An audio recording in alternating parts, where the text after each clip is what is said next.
Agree. Okay, so I'm Nancy Amadeo. I am the president of Marina in Motion, who is doing this forum. This forum is an opportunity for the public to uh, hear answers to questions that have been submitted in advance. This allows them to hear both candidates at the same time. Um, we do not endorse any candidates, nor do we support any issues that are on the ballot.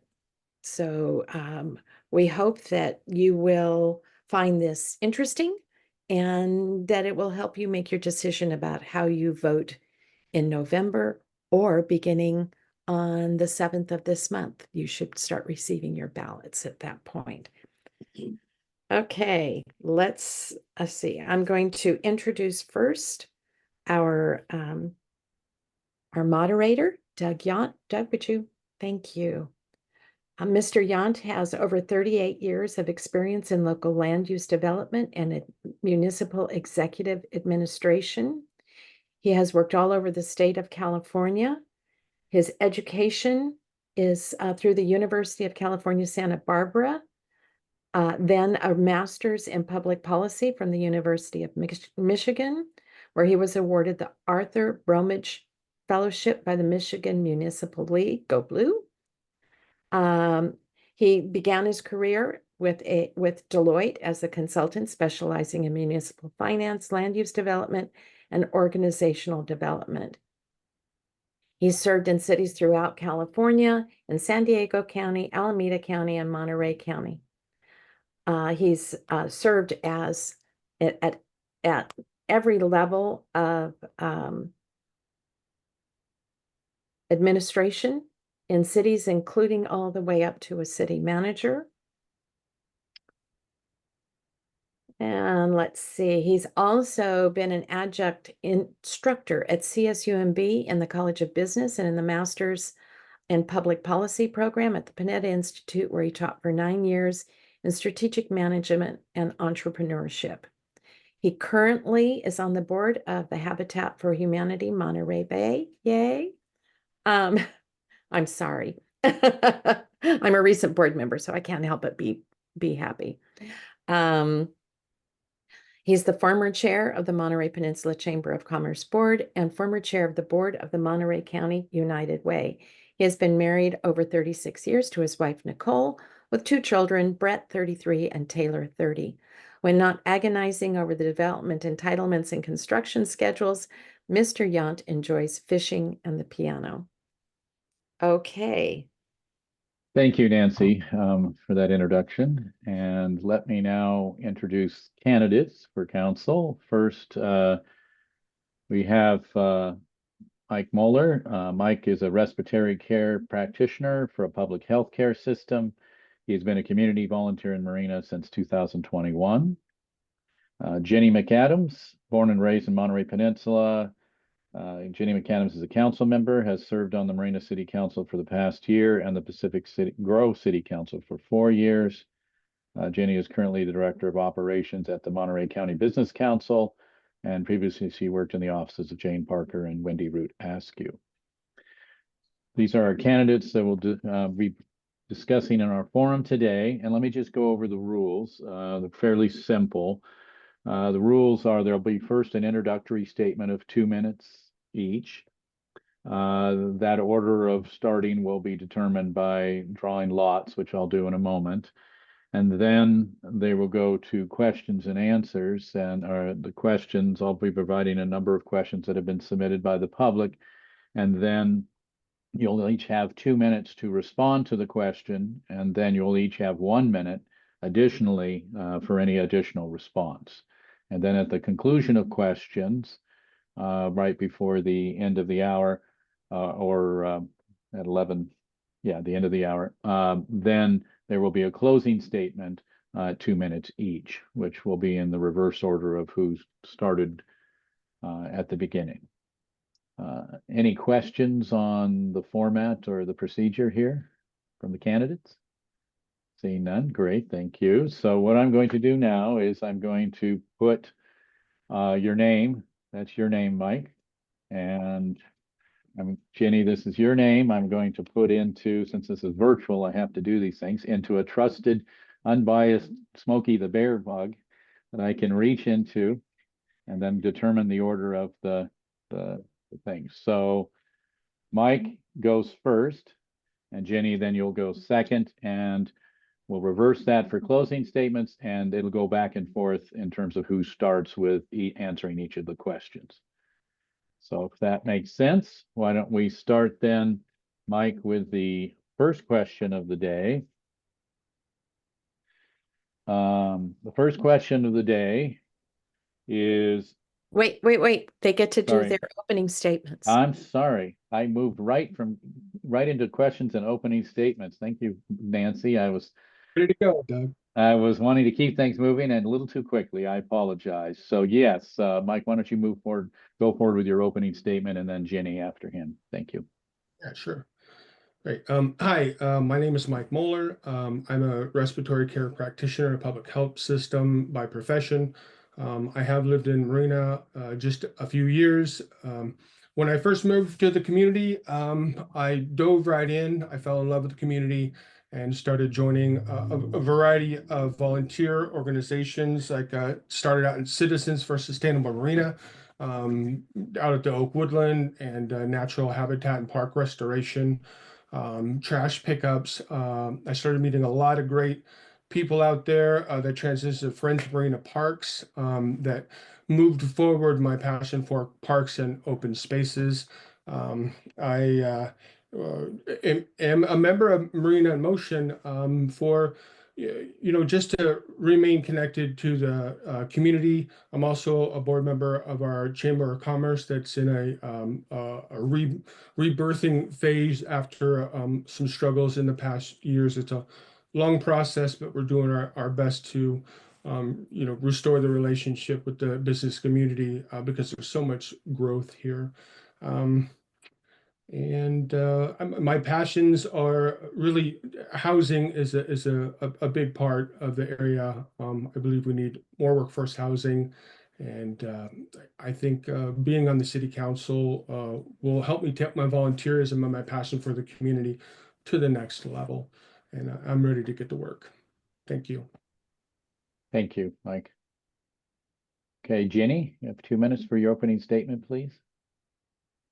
Hi, good morning, everybody, and thank you to the moderator and to Marina in Motion for hosting this candidates forum, as well as the public that are attending. My name's Jenny McAdams. Born and raised in Monterey Peninsula. I have deep roots here in our Marina community. My dad and stepmom have lived in Marina for the last 25 years. And not only serving on the council in the appointed position for the last almost year, I did work in the offices of Supervisor Jane Parker and Supervisor Wendy Root Askew. In that role, I really intimately learned a lot about the Marina community, the diverse needs of our community. And so, something for me that's important being on the council is I am the only renter. I am the only council member who works full time. And I'm also raising my family here. So we're, utilizing the recreation services, we're utilizing the parks.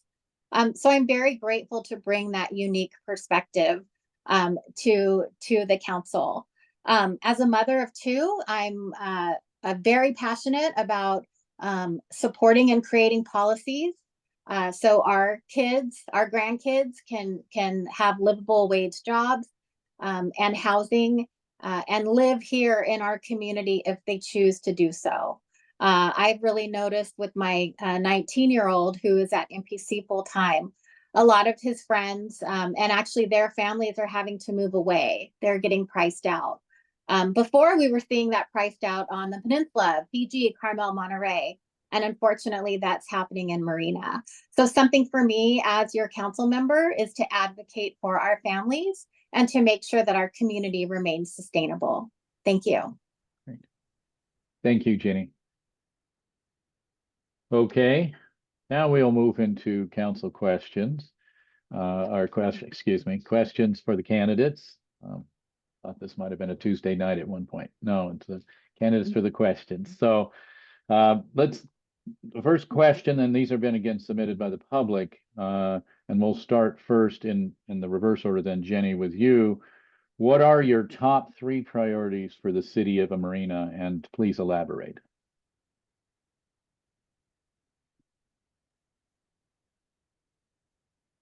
I think you need to unmute yourself, Jenny. There we go. Thank you.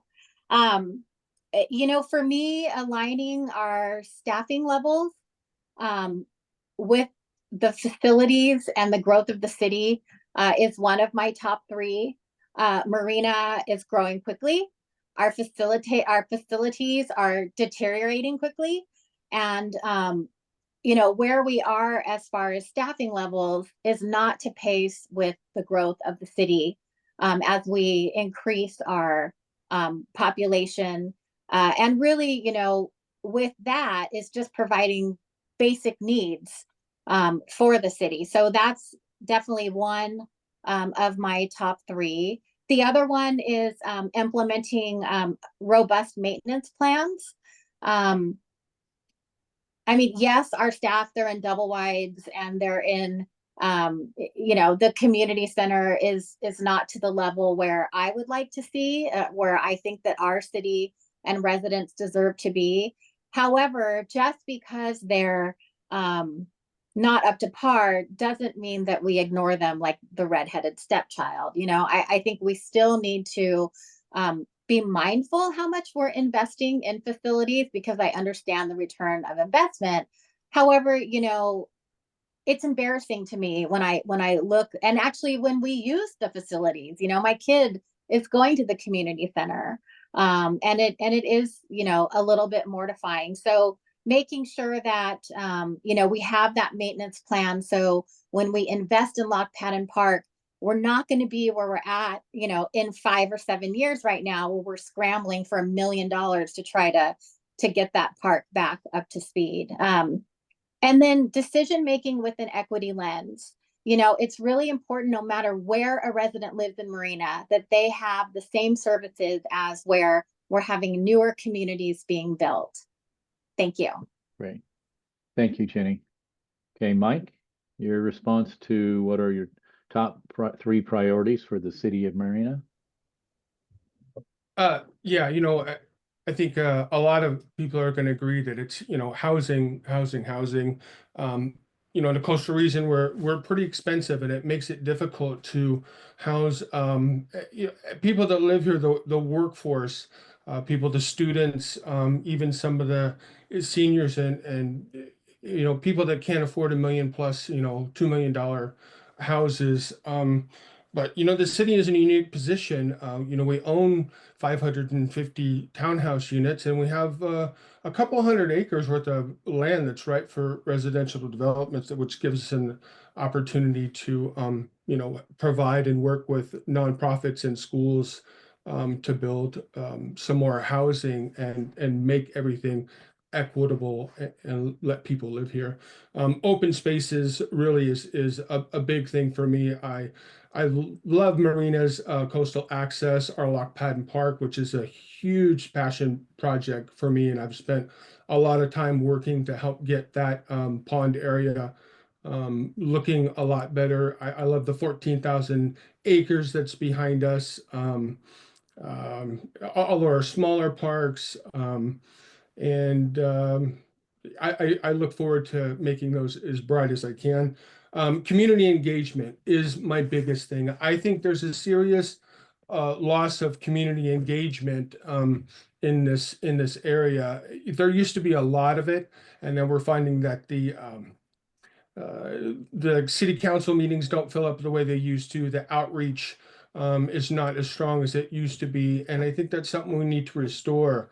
I'm fairly good at making connections with people, and I think we really need to bring back that connection between the people and the city council seat, because this city council seat is not mine. This belongs to the people. Thank you. All right, thank you, Mike. So then 1 minute each for additional response, Jenny? Thank you. I just wanted to touch on the decision making with an equity lens. And, you know, I really think we're seeing this like crucial economic divide, like what Mike mentioned about housing, with like 1.4 to $2.4 million homes. I'm not buying those houses. People I know certainly aren't buying those houses. So when we talk about, the developments having new streets and nice landscaping and beautiful parks, for me it's important to be allocating the city's resources throughout the entire community, and to really advocate and be that voice. For me, when I'm on the dais, I'm representing the people who are getting home from work, who maybe don't have childcare, who are cooking dinner, who can't sit in our meetings for 7 hours, and so that's the voice that I bring, that I think is imperative, to the function of our council, and also to representing the tens of thousands of residents who are not able to, attend meetings. Thank you. Thank you. Mike, your 1 minute discussion. You're muted there. There you go. Yeah. So yeah, community connection. I'll go back to that. I've lived here less than 3 years. When I moved here, I knew nobody, and I know so many people now, and I enjoy it. I enjoy listening to people. I enjoy talking to people. And again, that's something that I think we really, really need to bring back to the city council. Our mayor is actually really, really good at that. He's out in the community. But I would like to see our council members more out in the community, and not just showing up or going to the farmer's market or so, but I mean really out there interacting on a personal level beyond campaigning. So, thank you. Thank you, Mike. Okay, the next question, and this will go first to Mike, is what do you see as the city's primary vision, and what are the top 3 challenges for the city in achieving that, or to achieve that vision? Okay, I understand. Do you say that the city's vision and the top 3 challenges? Yes. So what do you feel is the city's primary vision, and what are the top 3 challenges for the city to achieve that vision? Okay. Well, I'd probably have to say I'm focused on, central and downtown Marina. And I know the downtown plan has been something that the city's been working on for decades. And I actually understand that before we were incorporated, the county was even working on a downtown plan. And I think that has a lot to do with the city's vision. When you talk about where our new council, city, hall, civic center is going to go, they talk about the downtown area. When you're talking about the road diet on Del Monte, they talk about the downtown plan and how that downtown plan ties in with the original part of Marina. As far as challenges go, well, in the downtown, these are private owned properties. So, you can dream, 3 or 4 story mixed use apartment buildings and a great walkable downtown and a 2 lane road. But until these properties are ready to be developed by their private owners, we're a long ways away from that. Money is always going to be an issue. The city did a great job of pulling out, and it's some pretty terrible financial strains when Fort Ord closed. And I feel good that the city is doing better financially than it ever has, thanks to some of the development we've had. But we're going to continue to try to struggle to catch up with that backlog of capital improvements, even though we're making more money. And getting people to agree what you want to see in the downtown. A lot of people that I talk to, and I kind of agree, is I like Marina, and how quaint it is. But I also understand the need to be a lot smarter in what we do with our downtown area. It's expensive property, and we need to make it more downtown walker friendly. And that's going to take a lot of vision and a lot of time. Well, I'm out of time, so that's it. Thank you, Mike. Jenny, same question to you. What do you feel is the city's primary vision, and what are the top 3 challenges for the city of Marina in achieving that vision? Sure. So the vision statement of the city of Marina really talked about becoming like a bedroom community and growing thoughtfully in a diverse way into a vibrant city. So are we seeing that? Yes. However, the challenges that we face are just the basic city services like public works, parks maintenance, emergency response. It's not keeping to pace with the pace that the city is growing. And so, with that, the trickle down is staffing, and of course, budgetary, constraints. The city is very fortunate where we have a diverse revenue stream. So we have the rent from Abrams and Preston Park. We do receive a lot of sales tax and, of course, property tax revenues, and TOT, which has come in, which is actually become a fabulous revenue stream for the city. However, we're still not keeping to pace with the level of services and staff as compared to the growth of the city. And so that is a huge challenge. So when we move into, budgeting in February, March, that's something that I'm really going to be speaking to is that, yes, we're putting on these new parks online. We're, we invested 10.5 million in streets, but we have to continue to maintain that. And that costs money while providing at least the same level, or I would prefer to see, an exceptional level of basic city services to the residents of Marina. Thank you, Jenny. All right, a 1-minute continued discussion from each. Mike? Oh, you're on mute, Mike. Thank you. I'm glad I get another minute because, one thing I also wanted to mention is the connectivity of the new section of Marina and the original section. Seaside, or I'm sorry, Sea Haven is already mixed in. Marina Station will already be connected, but there's only really one major vein of connectivity between South Marina and Central Marina. And I really would like to see the Del Monte Avenue extension completed as soon as possible. I know we have a lot of challenges with that, with getting that done because of some of the environmental impacts of the habitat out there in that area.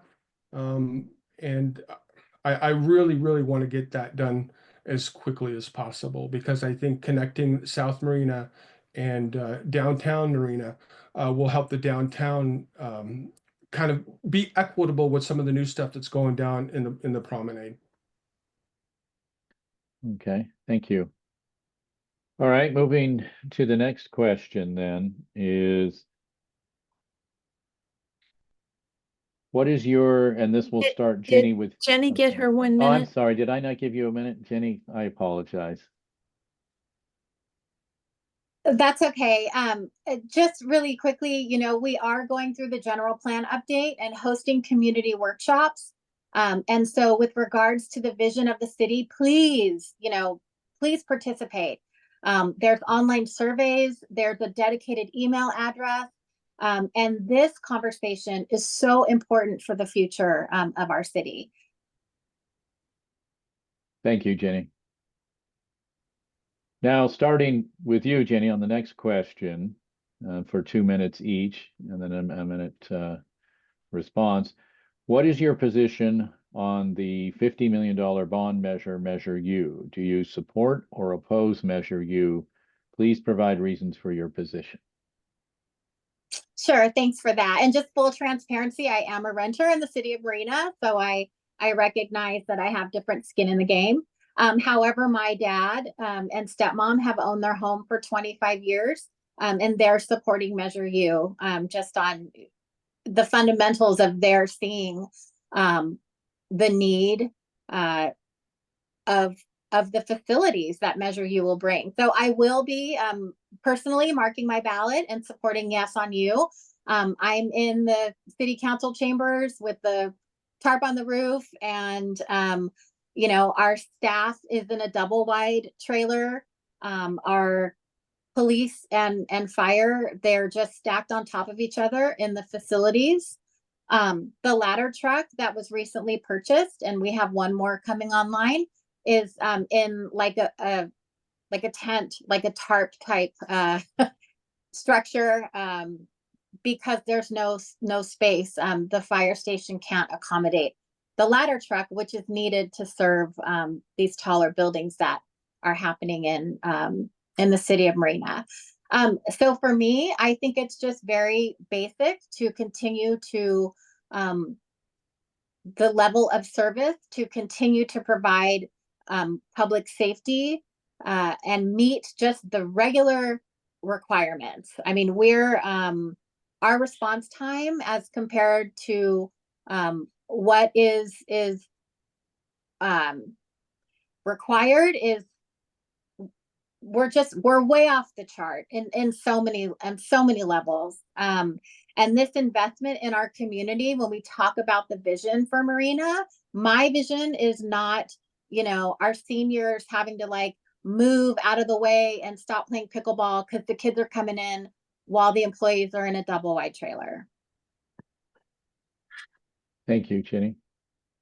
Okay, Mike? Yeah, I do understand the need for, the relocated firehouse because of the larger footprint of the city now. I do know that the city spent $1.5 million on the ladder truck, a year and a half ago with no solid plan on where to store it. It's difficult to oppose Measure U, but I'm afraid I'm going to have to, because the amount that they put on the bond and the amount of projects and the lack of planning on some of these projects was just too large. If there would have been a smaller amount just for public safety that had a solid place to go and a little more solid plan, I more than likely would have supported that. But I'm afraid that was just too much of an ask and too much of a lack of planning to ask people to approve. I hope the city does a better job next time around, if it doesn't pass, trying to get maybe a smaller bond, or at least coming up with a better plan. Now, fortunately, the city is doing better, and I believe there is alternatives. Unfortunately, that money that they might have to spend out of their own general fund for a fire station rather than a bond paying for it does take money away from other services. But the city does have assets. They have a lot of equity in the townhouses they own. There's the unallocated funds. There can be some refinancing. The city has refinanced before to pay for things. They can do it again.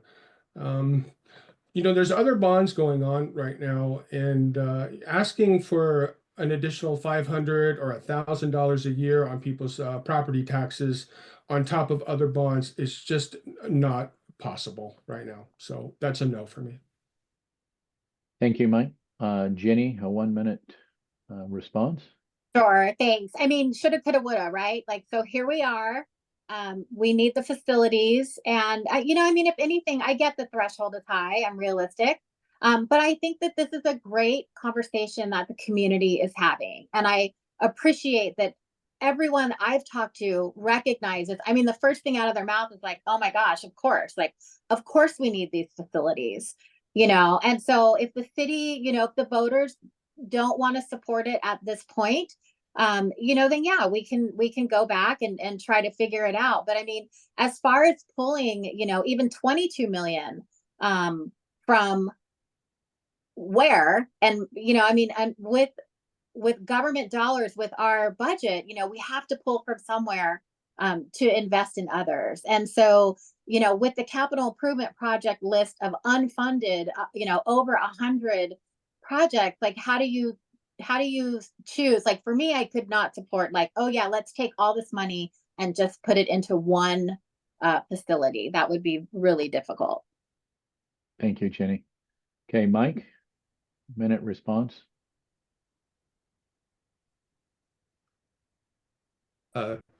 Yeah, well, yeah, we're not going to take the whole entire unallocated funds and put it into one public safety and forget everything else. It just goes back to the refinancing, um, and pulling some money out other ways. Part of this grant, or grant, I called it a grant, it was a bond. Um, was also to be supplemented with some grant funding. So, I think there's still opportunities for funding outside. And, that's part of being a council member, is making tough decisions with limited budgets. The city's done it for years, and they can do it again. And if they still feel that they can't pull it off without a bond, 2 years, they can try it again and maybe go back to the drawing board and ask for something smaller. But when you spend a lot of money on polling, and the polling said that it was unlikely to pass at that amount, really, that should have been a sign that this wasn't going to be an option this time around. So, thanks. Thank you, Mike.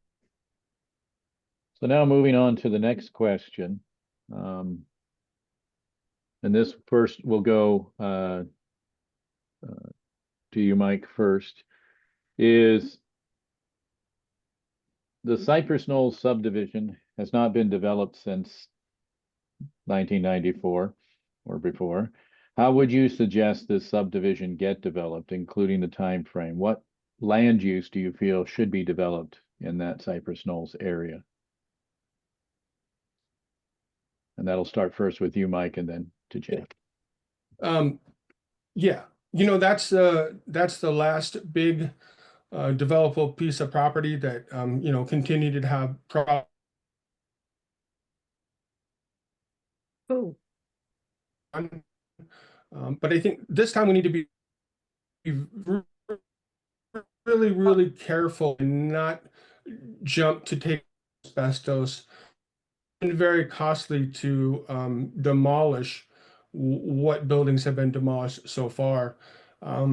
It's a last opportunity to do something a little different. Maybe take some smaller projects, subdivide some of the stuff. There's a large piece of parcel behind MPC College that was a park previously. It's flat. I don't think there's no toxic buildings there. I mean, that's an opportunity to maybe create some dense housing, and get a head start and start drawing some money in, and continue to work on grant funds to tear the rest of the toxic buildings down in there. There's been a lot of fires out there. It's not good for the environment to let those burning buildings keep happening.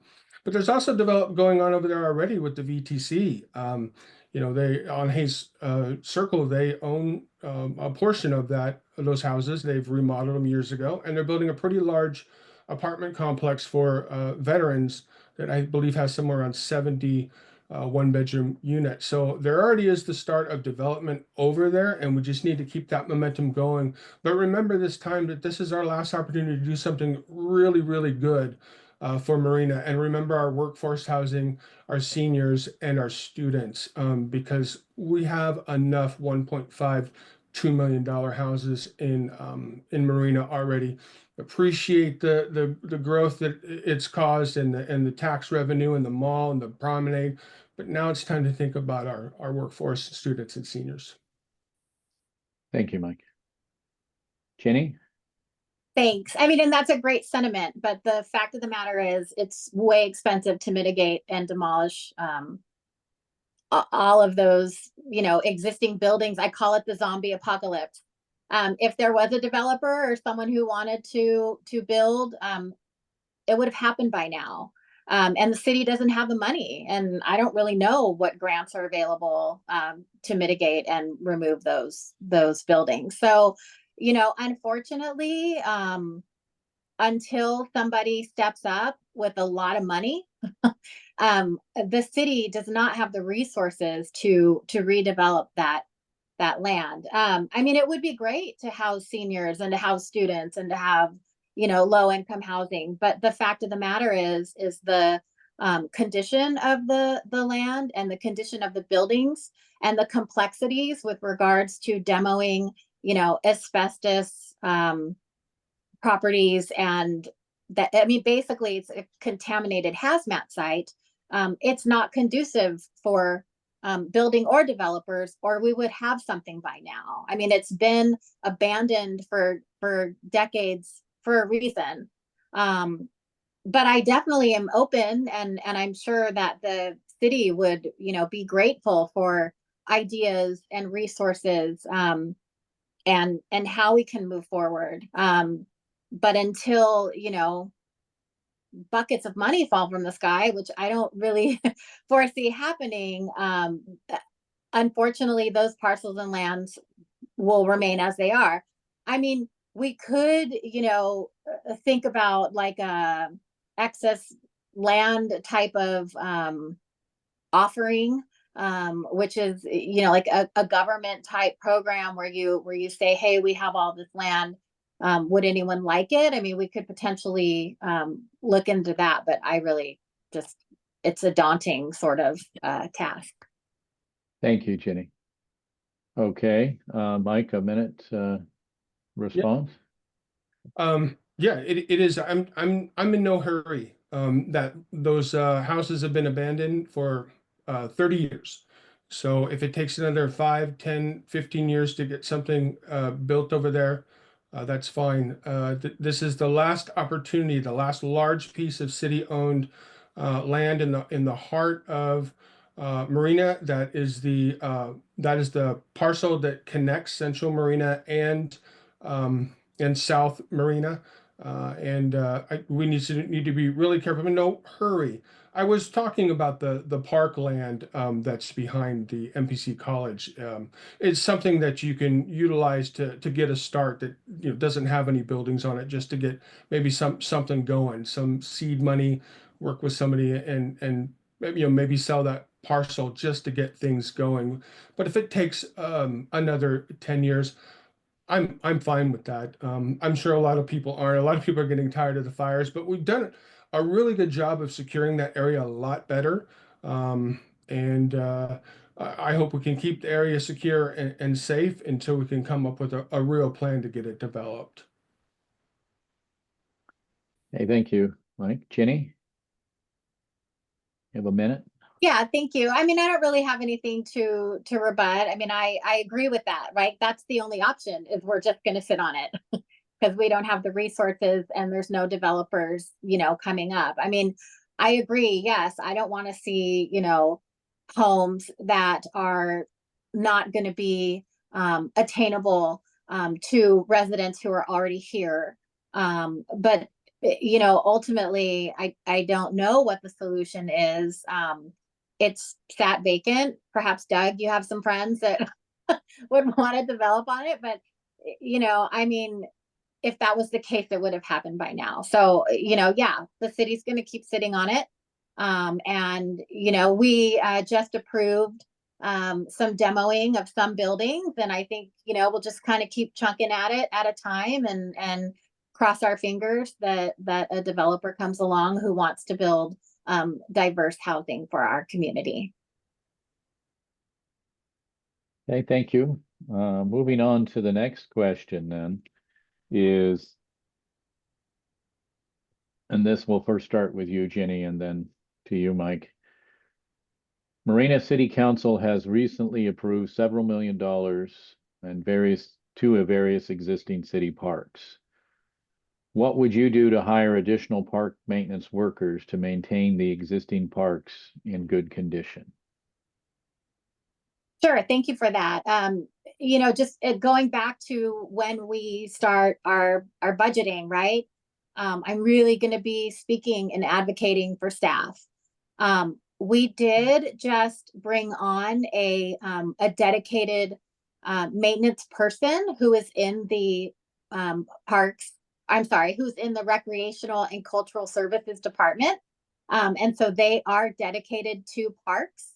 Also, the first time in our city's history, our public works has 3 dedicated teams, and one of which is parks and open spaces. So, I know for me, there's consensus on the council to make sure that yes, we're investing all of this money. And part of that investment is additional staff and the investment in staff. So I appreciate that question, and that's something that we're already talking about and is definitely at the forefront. Thank you, Jenny. Okay, Mike, your response to that question? You want me to repeat the question, or do you have it? Yeah, just to make sure I got it clear. Sure. It's Marina City Council has recently approved several million dollars to various existing city parks for improvements. What would you do to hire additional park maintenance workers to maintain the existing parks in good condition? Okay. Yeah. Um, our public works department does a great job, the best they can. I see them out there cleaning up the medians. I know sometimes the parks and the medians get a little overgrown, but they're out there as soon as they can. I've worked with them through Friends of Marina Parks and some of the projects that I've led and participated in, and they're really wonderful. I believe I heard the city manager say that the city maintenance public works workers are fully staffed. I could be wrong about that, but I think that's what I heard. I would disagree if that was if that's the case. I do think they can definitely use a couple more workers. I'm not on the inside of what their workload is or what their work balance looks like. But given we have quite a lot of things to catch up on, it seems like it would benefit the city to hire some more staff as soon as possible. And when that list catches up, of course, the city will continue to be built out. And I'm sure there's plenty of work to keep the public works staff going as well. But it's also important to understand that, public works, the salaries for a public works person is not going to buy you a house here, and it's even going to be tough to rent a house here if you got, a family with a couple of children. So we also got to consider when you hire staff, um, where are you going to house them? Where are they going to live? Are they going to have to commute? Or can we take some opportunities with some of our city-owned housing or city-owned land to think about our workforce to be sure we can attract and retain this workforce? Thank you, Mike. Jenny, you have a minute discussion? Sure, thanks. So our new superintendent, Perez, he has been excellent at bringing some great ideas, some staffing solutions to the Public Works Department. And I know Andrea, the director of our Recreation and Cultural Services Department, she is on it. So I really have full faith in staff. And then, when we talk about the recent investment at Windy Hill Park, well, we just had to close one of the play structures at Windy Hill Park. And so I'm very grateful that we have that equipment on order.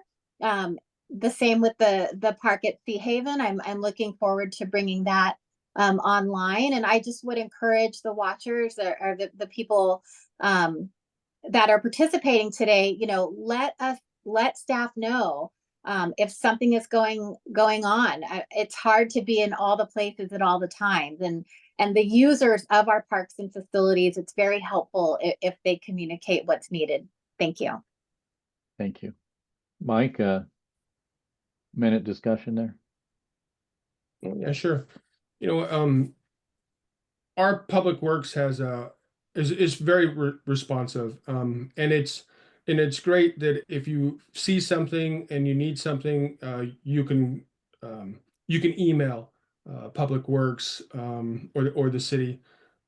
But I think it's also important to know that, as a council member, I want the people in District 3 and the whole city to know if they need something and they don't feel like emailing Public Works, or maybe they're looking to talk to somebody directly, I'm always reachable as a resident and as a council member. I will be too. You could pick up the phone. You can email me. Heck, if I got the time, I'll go out and meet with you and talk with you. So it's important to keep that connection within the within the city with the residents, to know that an email is great and all, but sometimes people just want to be a personal connection. Okay, thank you. The next question then, moving on, the next question, and this, Mike, will go to you first and then to you, Jenny, is the city of Marina will slurry seal and repair many streets in the next few months. Some feel, however, that the city still has not maintained the remaining streets to meet legal requirements or the needs across the city. How would you respond to this concern? Oh yeah. Yeah, well, yeah, they've been doing a lot of slurry sealing. That's great. I'm glad that the city finally has the budget. I think they're uh, somewhere around 1.5 million, 2 million. I'm sorry, I forget the number per year for street maintenance and sealing, and I do think it's great. Uh, as far as did you ask about, I apologize, did you ask about the priority or how it's handled? I Well, it apologize. was just just how you would respond to the concern that the city still may not be maintaining the remaining streets to meet the needs across the city. Oh, yeah, I'm going to give the city a pass on that. I don't know how there's a grading system. And I know there's some streets that need to be sealed right away to preserve them so they don't get broken down like some of the other streets. But I know slurry sealing doesn't take as long as rebuilding an entire street like Salinas Avenue or Zanata or something. So I can understand people would be frustrated when they see streets that are perfectly fine being slurry sealed, and they're wondering why their tore up street has not been replaced yet. So I think that's just a part of ongoing public outreach, and let people know that they're not being forgotten. But if we spend too much time replacing streets that are already damaged and then forget to slurry seal the ones that we have the funding for, we're gonna be replacing these streets soon because we didn't take care of them soon enough. Um, so I hope that answers the question. Thank you. Jenny, your response to this question in the 2 minutes? Sure. So, I mean, the city has a robust pavement management plan. And I totally agree with Mike. Uh, they're seeing streets that aren't as dilapidated or broken down that are getting paved. And that it does have to do with the sustainability of trying to keep that street at least to, par. Unfortunately, we see streets. I had a resident email me who her street hasn't been done in 21 years, and she's like, where am I on the pavement management plan? I do have to say though, the city has done an excellent job with, if you can go online to the pavement management plan website, there's a dedicated website. We have a dedicated project manager. There's an alphabetical list where you can see when your street will be paved or resurfaced or redone. And that's very helpful. And again, it comes down to the dollars, right? So we recently invested 10.5 million for this chunk of the pavement management plan. And then when we move into budgets, I'm sure we'll be budgeting more. But I mean, it's just such a daunting task. There's so much need in the city, and going back to, having a maintenance plan, making sure that when there is staff turnover, that there's some sort of document and or transition to kind of keep this going. It, with staff turnover, I know it's getting off of streets, but just with any projects, right? If you have a new superintendent or you have a new public works team come in, they're having different priorities. So I think that it's something that the city manager can do better with, as far as, this is the list that we're focusing on. Okay, great. Thank you, Jenny. Mike, then a minute response. Yeah, sure. Yeah, the city website is great in the aspect that you can go and see where your street is and what's coming up, or get an explanation. That is if you're tech savvy. Um, I I want to be careful with ageism, because you don't want to assume that anybody that's a senior citizen or older uh, can't be tech savvy, because that's just not true. But there are a lot of people that are not. So if you tell people, well, you just got to look at the website and look for your street, or so forth, that doesn't bring a lot of comfort to people, and some people just need a little extra care, a little more personal outreach, and work on. Of course, that takes resources, that takes staff, but also, a council member is the first stop for this kind of outreach to people that aren't as tech savvy. Thank you, Mike. Jenny, a 1 minute response. Sure. And again, I appreciate the sentiment, but it's a little more complicated because the teams doing the work is actually a contractor. So they're responsible for the notification. They also are responsible to receive the complaints. However, the city has stepped up in that capacity by having a project manager who's able to help, with address any concerns or any complaints. Residents, if they're not available to go online, they absolutely can call Anita at, city clerk. There's lots of resources for residents. I wish I could go and personally assist, every resident, but just time management wise, I'm not really sure how realistic that is. So I am grateful to staff in the city for the additional outreach and resources that they provide to our residents. Hey, thank you. Thank you, Jenny and Mike. I think now, given the time, we need to conclude our questions and move to your closing statements. And this will first go with you, Jenny, and then to you, Mike, and you'll have 2 minutes each. So, Jenny, if you want to proceed with your closing statement. Sure. And again, thank you for this opportunity. I am so grateful to be able to serve the residents of Marina. I bring extensive experience, which I think is really important to be an effective council member. Yes, I'm a council member for Marina and the Monterey Peninsula, the county of Monterey. We have multiple jurisdictions.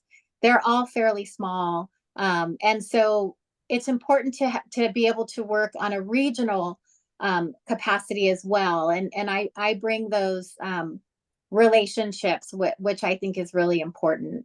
For me, Marina is in a very unique time. In Pacific Grove, it was like nobody wants to build, and you can't do this, you can't do that. There's no water, and Marina is building and thriving. There is water. Marina Coast Water is going to put online an additional 400 acre feet with their small desalination plant. So it's very exciting. It's also a little concerning for me, to make sure that we have the level of experience on the dais, the commitment, the time commitment, the accessibility. Our council members are really good at being prepared for a meeting, right? It takes me probably 10 hours to read a 200 to 500 page agenda packet and come to the meeting prepared with comments. So again, advocating for families and the people who are not able to be at meetings or maybe don't know how to reach the council. That's really who I am there to represent. And I would be so grateful for your vote and support. Thank you, Jenny. Mike, your closing statement, please. Hi. Experience is important, but you got to start somewhere sometime. As far as reading documents and studying it and the hours put in, I do this out of personal interest and passion for the community anyway. So, I think what I can bring is my ability to make personal connections with people in Marina. If you look at my endorsements, the majority of my endorsements are leadership from Marina's past. As far as outside of the area, no, I have not lived in Pacific Grove or any other place. I've not been a council member any other place. Um, but as far as learning how to represent the city on the dais, I don't see an issue with getting up to speed on that um, pretty quickly. What's important is the community connection, because if you can't reach your council member or you can't have a conversation with them, or you don't feel comfortable with them, it just makes it difficult. And it is time we connect the city again to the city council, the residents to the city council. I think we've needed that for a long time. We've had that in the past. From what I understand, I can't speak from experience because honestly, I haven't lived here long enough. But I'll bring that to the dais, and I would ask that you give me a chance to prove that I can do it, and just look at my track record of community service and community outreach and things that I've already done just as a private residence. The connections with state parks for Marina State Beach, the helping author the Lock Padden report with Jeff Markham, the community work I've done, and the outreach I continue to do and will do, regardless of what happens in November. I'll be here for the community. Thank you. Thank you. Thank you, Mike, and thank you, Jenny, for your time today. And Nancy, I'll return it to you as the host. Thank you, Doug. I want to thank our candidates for participating today. They do a great public service when they attend these forums. It gives more people the opportunity to hear from the candidates on the things that are important to them. I do want to let you know we have recorded this for the purpose of putting it on YouTube, and Jeff Markham, who has been our Zoom manager today, he's going to help me do that as soon as both recordings for both of our forums are ready, and that which should be later on today. And then you'll be able to look for them on YouTube. I will be posting on our Marina in Motion Facebook page the link, and I will also be posting that on my personal Facebook page. So please look for that and share it with your constituents, that they can easily watch this from home on YouTube at their convenience. And please do it before you vote. Voting starts on October 7th. And runs through November 5th. So you've got a month to have the opportunity to listen to the candidates as they responded to your questions. Thank you both very much. Thank you, Doug Yant, for moderating. And thank you, Jeffrey Markham, for being our Zoom manager. I appreciate all of you for your participation today. Thank you. Thank you. Goodbye. Thank you. Bye-bye.